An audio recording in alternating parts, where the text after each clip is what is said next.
Lolo, bakit po may kutsilyo sa ulo yung saint? Di ba bad po yung kutsilyo? Kung gagamitin sa masama, oo. Pero sa santong yan, mayroong simbolismo ang kutsilyo. Ano po? Sige, ikukwento ko sa inyo.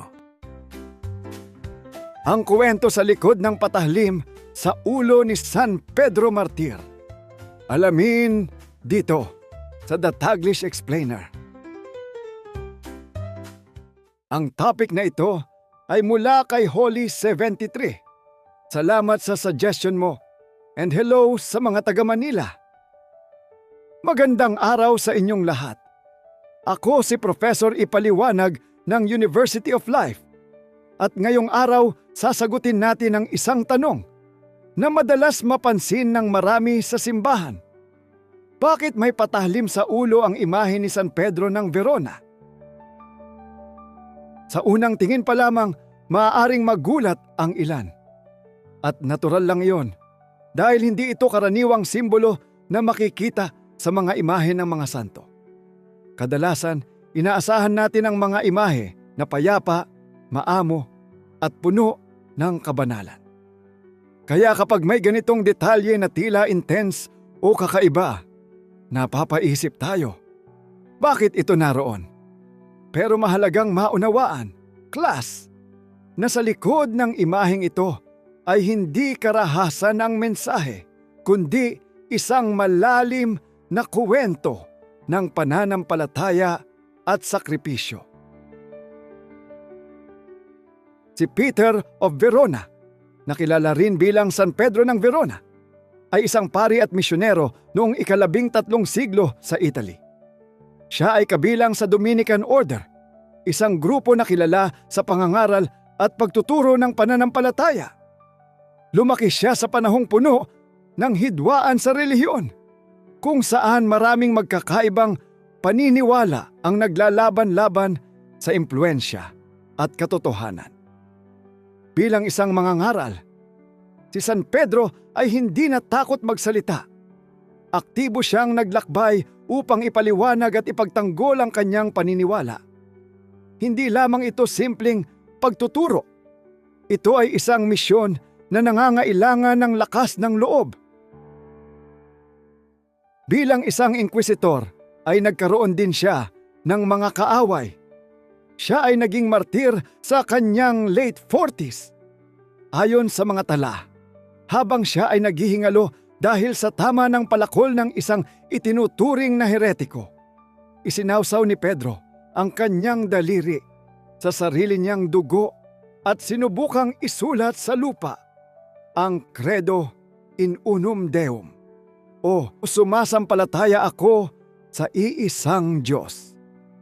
Ang pumatay sa kanya na si Carino ay tumalikod sa paniniwala nito, naging isang Dominican cooperator brother, at namatay na may reputasyon ng kabanalan.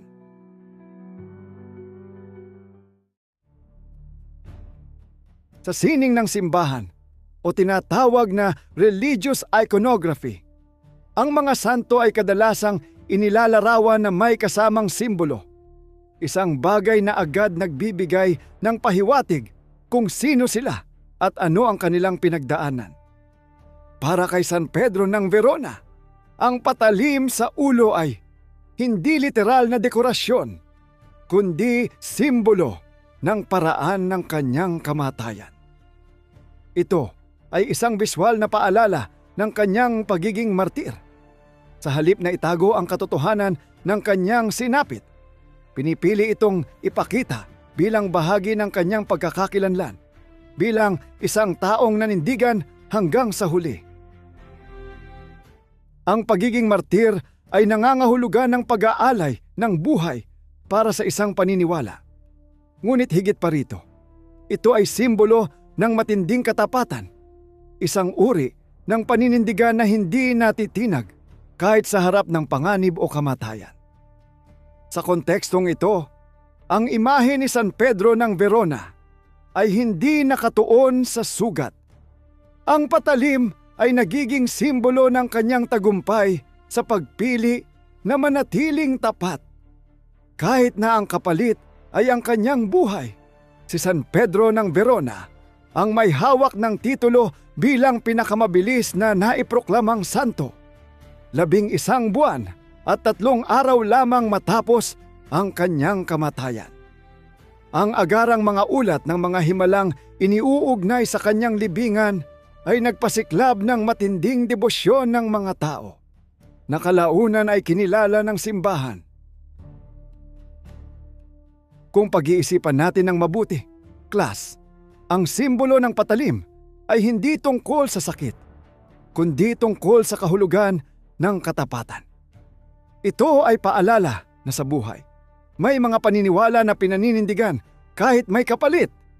May mga pagkakataon na ang paggawa ng tama ay hindi madali. May mga sitwasyon na kailangan mong pumili kahit may panganib o sakripisyo. At sa ganitong diwa, ang imahe ni San Pedro ng Verona ay nagiging higit pa sa isang bahagi ng kasaysayan. Ito ay nagiging aral na maaaring iugnay sa ating sariling buhay. Isang paalala na ang paninindigan ay may halaga.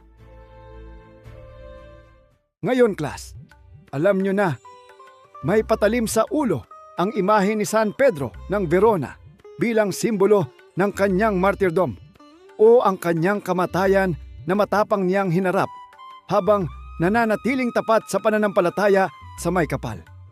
Sa tradisyong Kristiyano, ang ganitong mga simbolo ay ginagamit upang ipakita ang sakripisyo at katapangan ng mga santo. Sa madaling salita, ang patalim sa kanyang ulo ay hindi nilalagay upang magdulot ng takot, kundi upang magpaalala ng isang buhay na inialay sa paninindigan at pananampalataya. Ako si Professor Ipaliwanag ng University of Life. At tandaan ninyo, class, may mga simbolo na sa unang tingin ay mahirap unawain.